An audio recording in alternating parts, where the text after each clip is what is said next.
Hi everyone, मैं हूं वकास और आप मुझे सुन रहे हैं इलमररी इंग्लिश लर्निंग यूट्यूब चैनल पर। आज के इस वीडियो लेसन में मैं आपको सिखाऊंगा 30 जिस्म से निकलने वाली मुख्तलिफ आवाज़ों के नाम और उनकी इंग्लिश विद उर्दू मीनिंग्स। आज का लेसन हमारा कुछ इंटरेस्टिंग होने जा रहा है क्योंकि इस लेसन में मैं आपको जिस्म से निकलने वाली मुख्तलिफ आवाज़ों के मुतालिक English vocabulary with Urdu meanings सिखाऊंगा। इस सबक के नोट्स आप वीडियो के नीचे दिए गए लिंक के ज़रिए बआसानी हासिल कर सकते हैं। मज़ीद हमारी इंग्लिश लर्निंग वीडियोस के लिए हमारे चैनल को सब्सक्राइब करें और साथ में बेल आइकन को ज़रूर प्रेस करें। तो चले फ्रेंड्स, हमारे आज के वीडियो लेसन का कर लेते हैं आगाज़। खाते वक्त आवाज़ें निकालना, इसे इंग्लिश में स्लर्प कहेंगे। स्लर्प आम तौर पर कुछ लोगों की आदत होती है कि वो खाना खाते वक्त या कुछ भी खाते वक्त मुख्तलिफ़ तरह की आवाज़ें निकालते रहते हैं, जैसा कि जूस पी रहे हैं या पापड़ वगैरह खा रहे हों तो वो आवाज़ें निकालते हैं। दोस्तों, उन आवाज़ों को इंग्लिश में स्लर्प कहेंगे। स्लर्प, ठीक है। जमाई लेना, इसे इंग्लिश में यॉन कहा जाता है।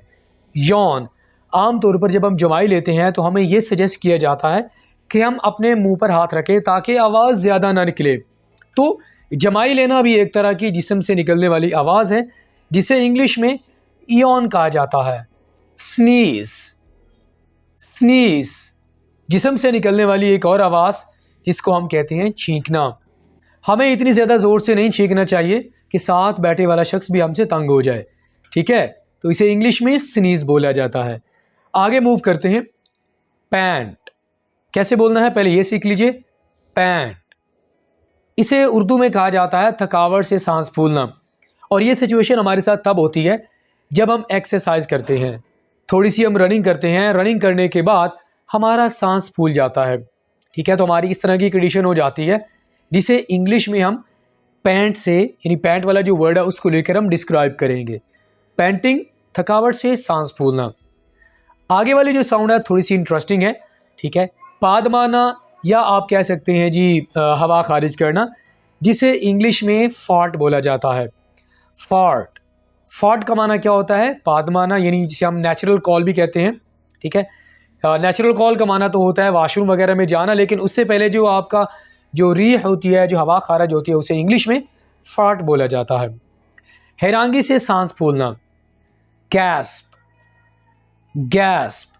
हैरानगी यानी किसी भी चीज़ को देखकर आप हैरान हुए तो आपका सांस फूल जाता है, इसे इंग्लिश में गैस्प बोलेंगे। बच्चों की तरह हंसना, गिगल, गिगल। कुछ लोगों की आदत होती है कि वो बच्चों की तरह हंसना शुरू कर देते हैं अपने मुंह पर हाथ रखकर, इसे इंग्लिश में गिगल बोला जाता है। गिगल। गुदगुदी करना, अगर आप अपने फ्रेंड्स को गुदगुदी करते हैं तो इसे इंग्लिश में कहेंगे टिकल। टिकल, गुदगुदी करने को इंग्लिश में टिकल बोला जाता है।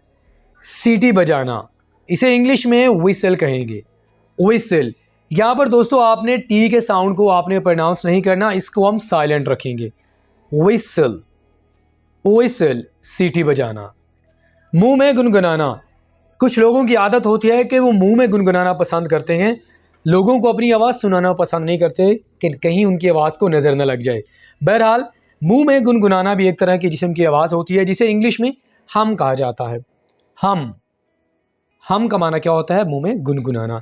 मुंह में बड़बड़ाना, ये वाला जो काम है बहुत सारे लोग करते हैं। जब गुस्से में होते हैं तो वो वाज़े तौर पर अपना गुस्सा नहीं निकालते, या वो कुछ ऐसे अल्फाज बोलते हैं अपने मुंह में ताकि आगे वाले को समझ ना आए कि वो क्या कह रहा है। इस सिचुएशन को इंग्लिश में मम्बल बोला जाता है। मम्बल, मम्बल का माना होता है मुंह में बड़बड़ाना। ताली मारने को इंग्लिश में क्लैप कहा जाता है। क्लैप, क्लैपिंग, ताली मारना। उंगलियां चटकाना, दोस्तों ये वाली भी आम लोगों की आदत होती है कि वो जहाँ भी बैठे होते हैं, महफिल में बैठे हों, अपने दोस्तों के साथ बैठे हों, कहीं भी बैठे हों, तो वो पटाखे निकालना शुरू हो जाते हैं, उंगलियां चटकाना शुरू हो जाते हैं। इसे इंग्लिश में हम डिस्क्राइब करेंगे इस वर्ड से, क्रैकिंग द नकल्स। क्रैकिंग, पटाखे निकालना, नकल्स, ठीक है। तो क्रैकिंग द नकल्स, उंगलियां चटकाना। फूंक मारना, ब्लो, ब्लो।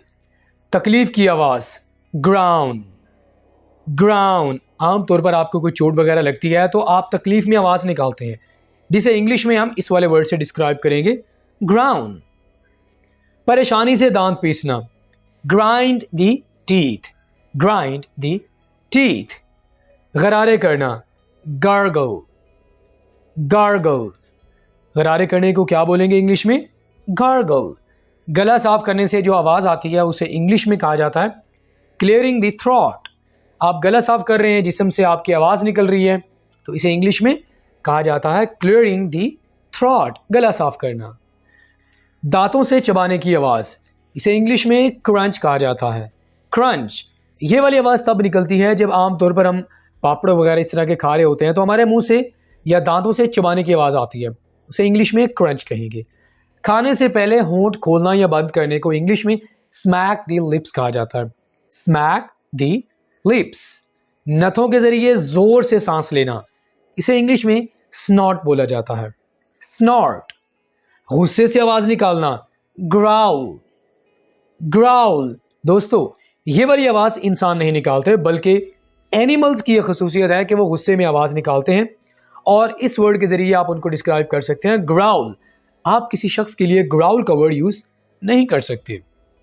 डकार मारने को इंग्लिश में बर्प कहा जाता है, बर्प। ये बड़ा ही इंटरेस्टिंग वर्ड है, आपको ज़रूर सीखना चाहिए, बर्प, डकार मारना। खराटे मारना भी अक्सर लोगों की आदत होती है, और साथ वाले जो सोए होते हैं उनकी नींद खराब कर रहे होते हैं, इसे इंग्लिश में स्नोर बोला जाता है, स्नोर। स्नोर का माना क्या होता है? खराटे मारना। चुटकी मारने को इंग्लिश में स्नैप कहा जाता है, स्नैप। परेशानी में आह भरना, इसे इंग्लिश में साई कहा जाता है। आमतौर पर जब हम परेशान होते हैं तो हम ठंडी आह भरते हैं, तो इसे इंग्लिश में साई कहेंगे, साई। चिल्लाने को इंग्लिश में स्क्रीम कहा जाता है, स्क्रीम। ऑलराइट फ्रेंड, तो इसी के साथ ही आज का हमारा ये इंटरेस्टिंग वीडियो लेसन ये पे मुकम्मल हुआ। दोस्तों, अगर आप भी सीखना चाहते हैं कि जिस्म से निकलने वाली मुख्तलिफ आवाज़ों को क्या कहा जाता है, इंग्लिश में कैसे उनको डिस्क्राइब करना है, अगर आपको कभी करना पड़ जाए तो आप इस मेरे वीडियो लेसन को देखें, प्रैक्टिस करें।